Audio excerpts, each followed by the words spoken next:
अस्सलाम वालेकुम। क्या आप जानते हैं कि बछड़ी की यानी हीफर की ज़िंदगी का सबसे अहम मरहला कौन-सा है? जहाँ हमारी एक छोटी-सी गलती हमें लाखों रुपए का नुकसान करवा सकती है। तो डेयरी फार्मिंग कोर्स के एपिसोड 3 में आज हम बात करेंगे बछड़ी की 6 माह से लेके उसके क्रॉस होने तक यानी कि 6 माह से लेके 12 से 14 माह तक की फीड प्लानिंग।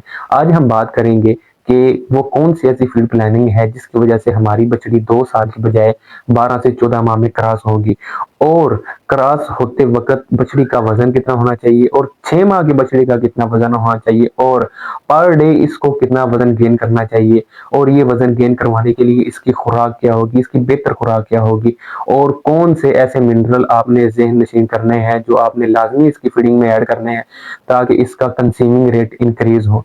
और वीडियो के एंड पे मैं आपको ये भी बताऊँगा कि अगर आपकी बछड़ी 12 से 14 माह की बजाय 2 साल में जाके क्रॉस होती है तो उसका आपको क्या नुकसान होने वाला है, वो भी पैसों में बाकायदा कैलकुलेशन करके बताऊँगा। एक बछड़ी का तकरीबन लाखों रुपए का नुकसान होता है, आपका नुकसान होता है अगर आपकी बछड़ी 12 से 14 माह की बजाय 24 या 25 माह में क्रॉस होती है। तो वीडियो एंड तक देखिएगा, वीडियो बहुत ज़्यादा इंटरेस्टिंग और आपके लिए बहुत ज़्यादा इन्फॉर्मेटिव होने वाली है। तो सबसे पहले बात करते हैं बछड़ी के वज़न की। 6 माह तक आपकी जो बछड़ी है उसका वज़न तकरीबन 120 किलोग्राम या फिर 150 किलोग्राम तक होना चाहिए। ये वज़न कैसे गेन करना है इसकी फीड प्लानिंग के लिए आप हमारी जो वीडियो 2 है यानी कि डेयरी फार्मिंग कोर्स 2 है वो आप देख सकते हैं। तो जो क्रॉसिंग के वक़्त ईफर का वज़न होना चाहिए यानी कि जब आपने ईफर को क्रॉस करवाना है उस वक़्त जो उसका बॉडी स्कोर जिस्म का वज़न होना चाहिए वो तकरीबन 300 किलोग्राम से लेके 350 किलोग्राम तक होना चाहिए। तो ये वज़न हमने कैसे गेन करना है इसके लिए हम चलते हैं अपनी फीड प्लानिंग की तरफ। फीड प्लानिंग में हम बात करते हैं कि इसको तूड़ी वंडा साइलेज कितना देना है। तो जो छठे माह की जो फीडिंग है वो आप नोट कर लें, वो आपकी जो वनडे की डोज़ है वो 3 किलो तक होगी पर डे। तूड़ी की डोज़ 200 ग्राम या 250 ग्राम तक होनी चाहिए। उसके अलावा जो साइलेज है क्योंकि हमने छठे माह में बछड़े को साइलेज पे कन्वर्ट करना है, तो जो साइलेज की डोज़ है वो तकरीबन 3 किलो से लेके 5 किलो तक होना चाहिए। तो अब चलते हैं 7 माह से 9 माह तक की जो फीडिंग है उसपे। 7 माह से लेके 9 माह तक आपने जो उसको वंडा देना है, वो आपने देना है 3.5 किलो यानी कि 3.5 किलोग्राम आपने बछड़ी को वंडा खिलाना है। उसके बाद जो तूड़ी है वो वही 300 ग्राम तक आपने रखनी है और साइलेज यहाँ पे आपका इंक्रीज़ हो जाएगा यानी कि 7, 8 या 9 किलो तक आपका साइलेज चला जाएगा।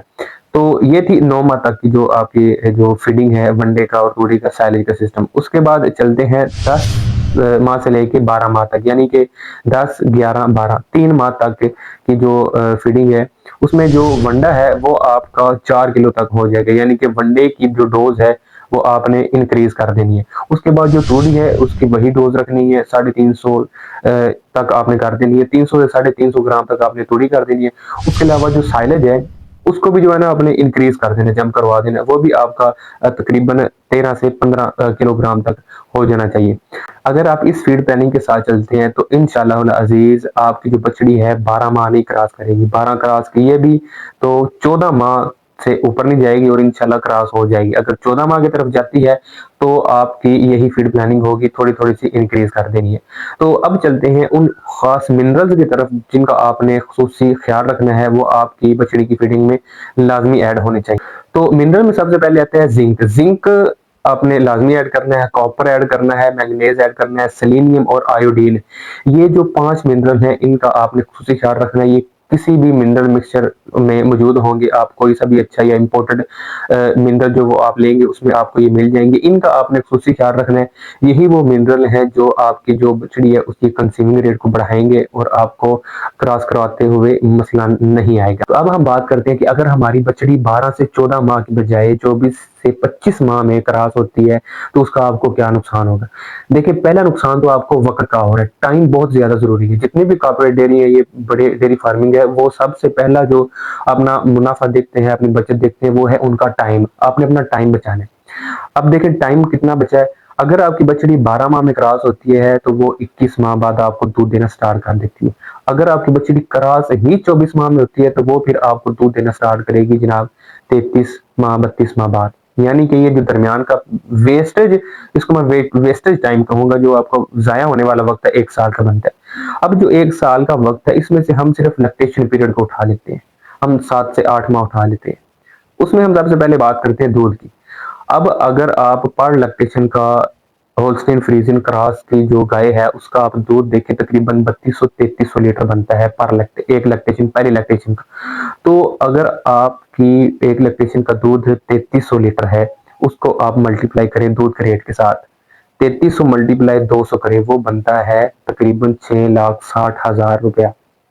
यानी कि पर लैक्टेशन का आपको 6,60,000 रुपया नुकसान हो रहा है अगर आपकी बछड़ी 12 से 14 माह के बजाय 2 साल में जाके क्रॉस होती है।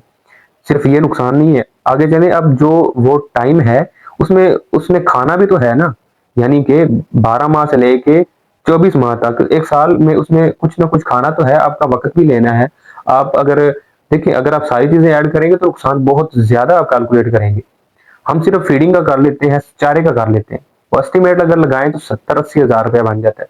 अब 70-80 हजार रुपए को अगर आप 6,60,000 में जमा करें, वो तकरीबन बन जाता है 7.5 लाख रुपया।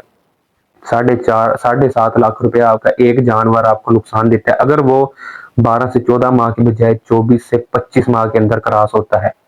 ये नुकसान होता है आपकी थोड़ी सी गलत फीड प्लानिंग की वजह से।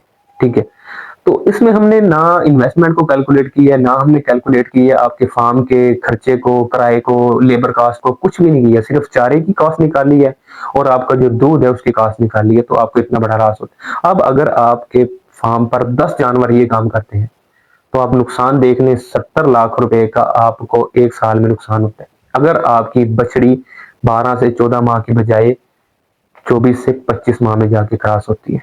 तो फैसला आपने करना है। आज तक के लिए इतना ही।